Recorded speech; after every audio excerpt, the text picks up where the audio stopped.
Hi and welcome to episode number 2. My name is Casey Stevens and I'm the owner of The Big Clean Co. We are a cleaning service based in Melbourne and we also sell a cleaning product worldwide under the brand name For All Australia. I am here to help cleaning business owners or wannabe cleaning business owners with any problems that you may encounter that I have already encountered. One of those problems I spoke about in episode number 1 is around employing people.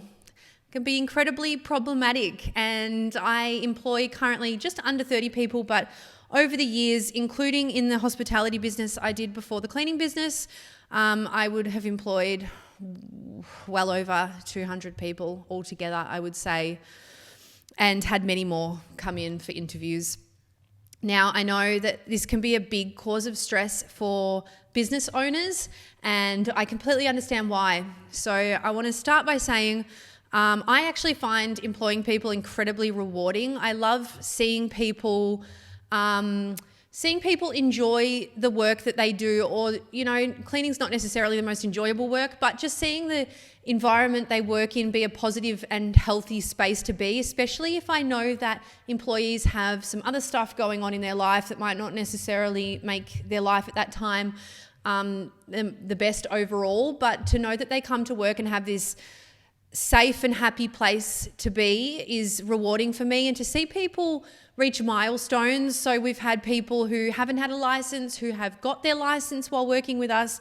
We've had people put deposits on houses and land, get engaged, and just lots of babies have been born, and it's just a really nice thing to be able to observe people doing these things in their life and to be a part of it, even though as a business owner you are slightly removed from it. And of course, the relationships, you might see people having friendships within the workplace, but definitely between employer and employee, it's not usually a friendship. It's a really different kind of a dynamic, and sometimes it can be a little bit lonely, I guess, knowing that you are that step removed from people. But like I said, it's incredibly rewarding, and I would love for it to be as rewarding for you as it has been for me. So hopefully I can share some tips to help you along the way.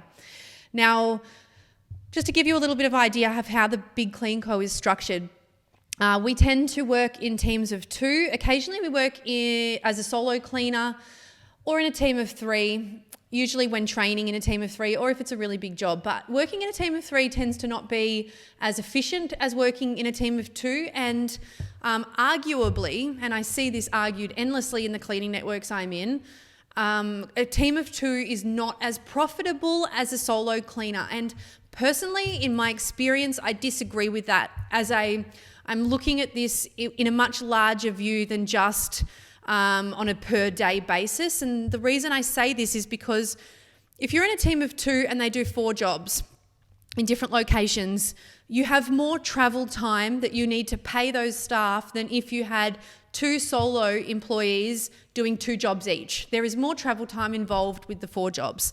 However, overall, I have found teams of 2 tend to be more efficient overall, call in sick a lot less. If I have a staff member who does multiple solo days, I can always almost guarantee that they are going to call in sick, because working solo is just more taxing on the body, more taxing on the mind. Also, you're alone a lot. I think the Big Clean Co has a really great workplace culture. Everybody really, the feedback I constantly get from the staff is that they love this workplace, especially compared to other workplaces that they've been in. And so a big part of that for me is the teams of 2. And a big part of my job is making sure people gel well together, that I have good, strong teams. I don't necessarily put both of the strongest employees together in the one place. I would split those up and have somebody who might not be quite as detailed with somebody who's super detailed, or somebody who's not quite as fast a pace with somebody who's a little slower. It's a real fine art just getting those teams right and then making sure that they enjoy who they're working with. That's so important. The second thing with our structure is that I pay people properly.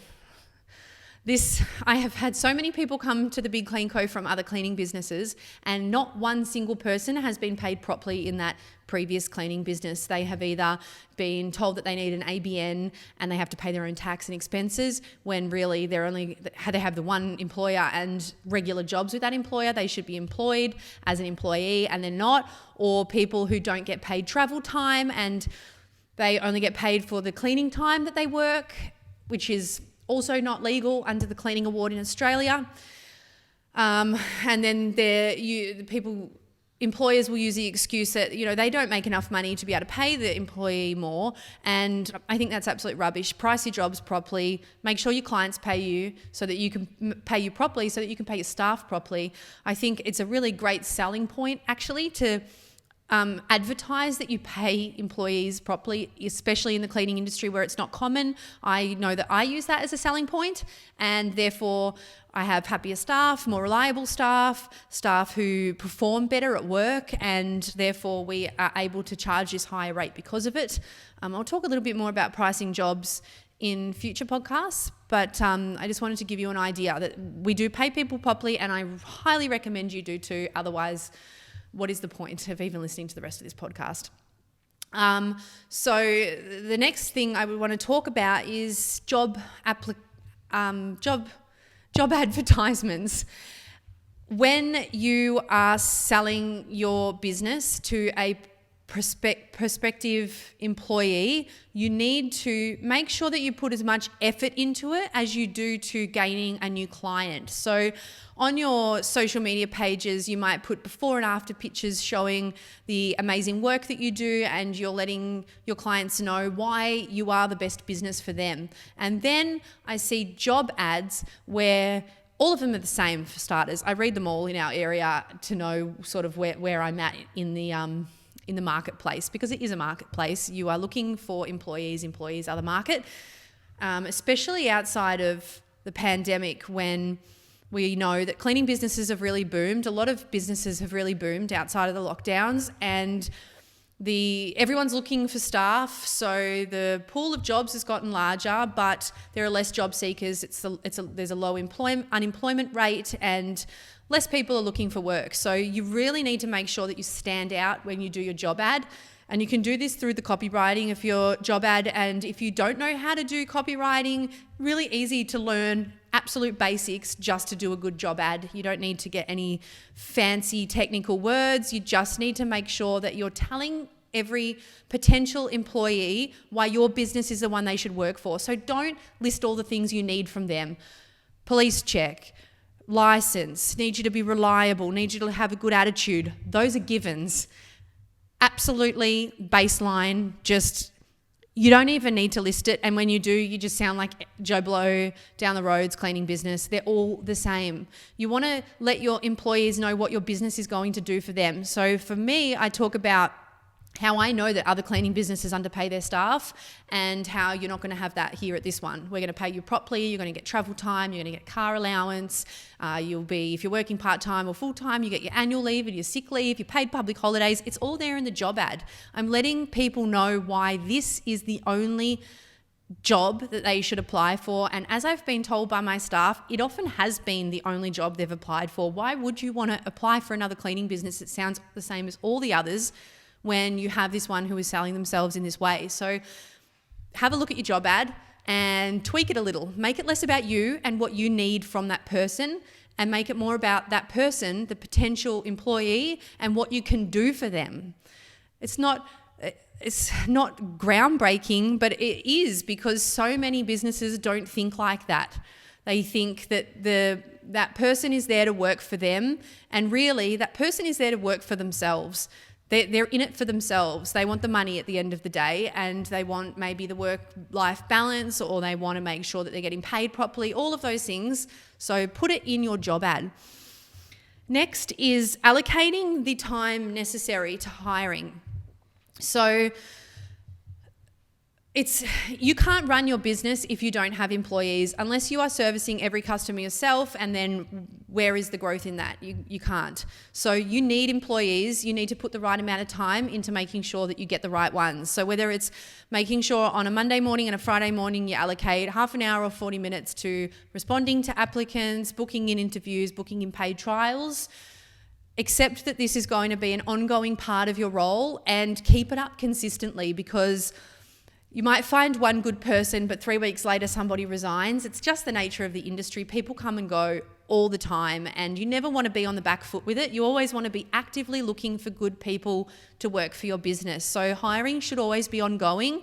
It also means that if a really good person does come up and you have someone in the business who perhaps wasn't right for your team and it was becoming more apparent they weren't right for the team, you might not necessarily have needed that extra employee at that time, but then along they come and you're like, you need to be part of our team because you are exactly what we have been hoping came.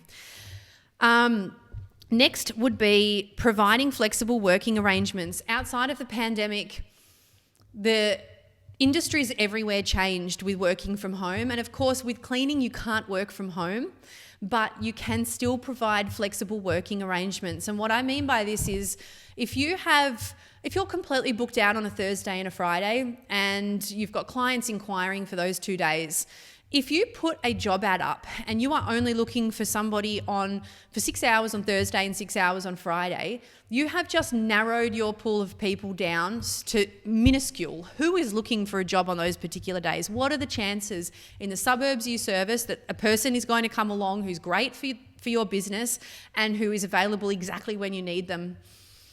You're looking for a needle in a haystack. So the way I do my job ads is I don't actually put set days in there. I say that it is flexible around the right person, and then I'm looking for that person who is available for, maybe you could say it's 12 hours a week, but maybe this person comes along and they've got kids in childcare on a Tuesday and a Wednesday, and you're like, well, you've got a great job working history and you've got good attention to detail and you seem like a really friendly, reliable person. Our clients are just going to love you.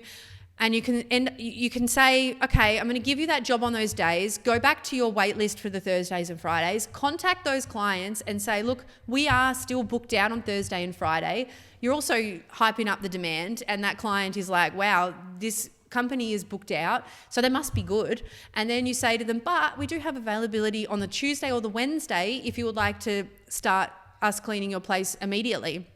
And what I've found is most clients are flexible with that and they will say yes, and you've just nailed a really great staff member. So don't cut yourself out of the market by being really specific about when you need people to work. It's just be a little bit flexible and understand that it's really unlikely that you're going to find someone for those exact part-time hours that you're looking for. So be prepared to bend your roster a little bit, and I think you'll do a lot better with trying to hire people that way.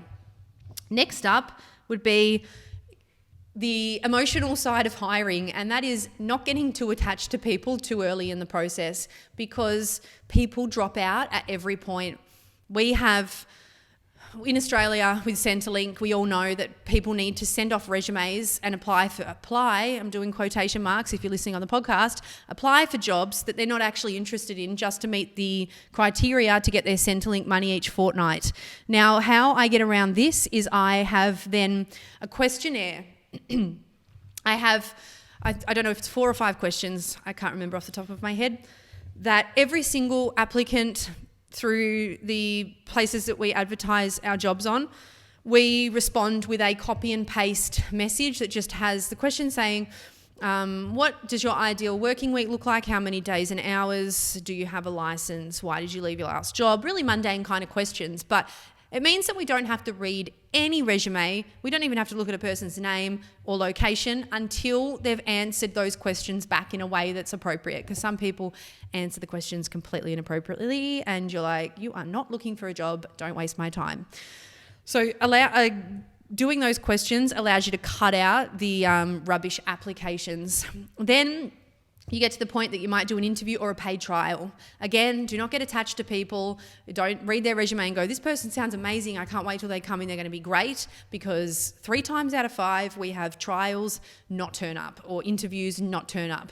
because you'd be surprised how many of them get COVID or go to hospital or have a family member go to hospital and they've got some excuse that they've texted in and they're not going to make it, and you don't reschedule that kind of thing unless you are really sure they're being honest, which I would say they're not usually, because they're usually not interested in rescheduling it anyway. They've just backed out at the last minute for whatever reason. So until people have really done their first shift and we're sure that they're wanting a job and keen, that's when we start going, okay, this is a person for our team, and really getting to know them from there. But up until that point, I just don't allow myself to worry or overthink it or anything like that, because you have to expect that people are going to drop out. With retaining staff, I think a lot of business owners overlook this part. Cleaning is a really physical job, and burnout is a major reason that people leave their cleaning jobs. Being, 12-hour days, 5 days a week on end, you can guarantee that after a few months, people are probably going to leave. So even though I don't see all of my staff all the time, we all work in different locations, and often there's just no reason for me to need to see anyone, but I do always check in either by a quick phone call or a text at least once every 10 days, just saying, how are you going? How's this been okay? Are you enjoying who you're working with? Are we overworking you? Are we underworking you?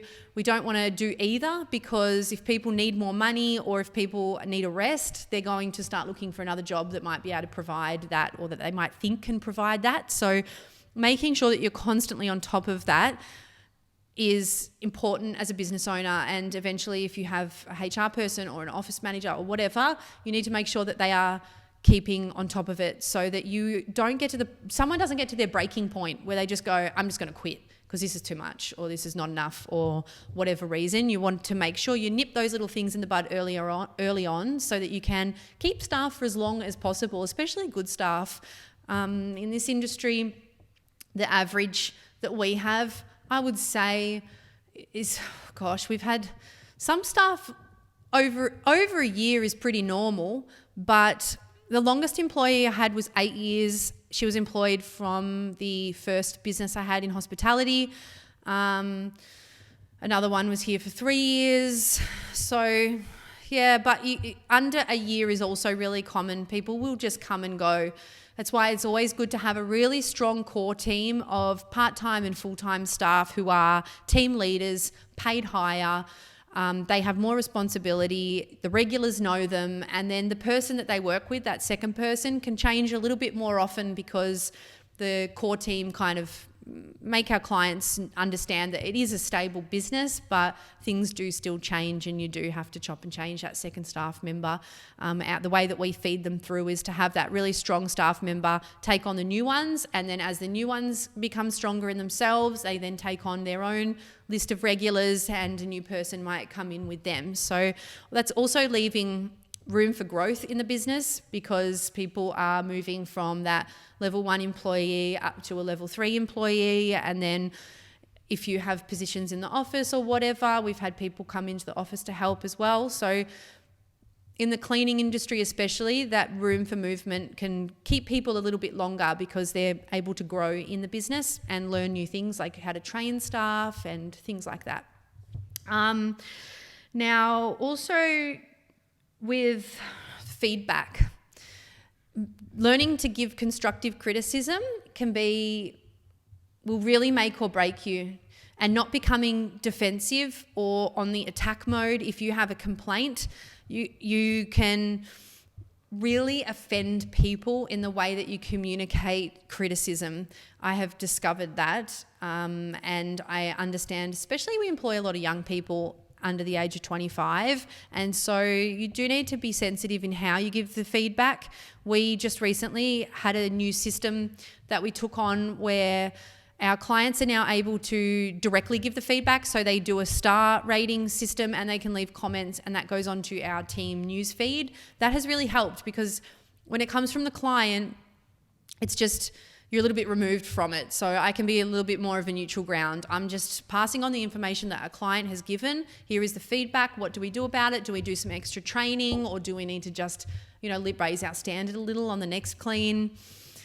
Try not to react emotionally to things like that, which I know a lot of business owners can do. It's your business is your baby. And when somebody does something that jeopardizes maybe a relationship with a client, you need to not respond emotionally. So whether it's just accepting that you might need to sit on it for a little while, you don't even necessarily need to address it on that day. If you're a bit upset over something, you can leave it till the next day when you've really thought about how you're going to handle it. Same as when I find if people call in sick, I've had it at 8:40 for a 9 a.m. shift, which personally I think is absolutely ridiculous. I always think, have you just woken up?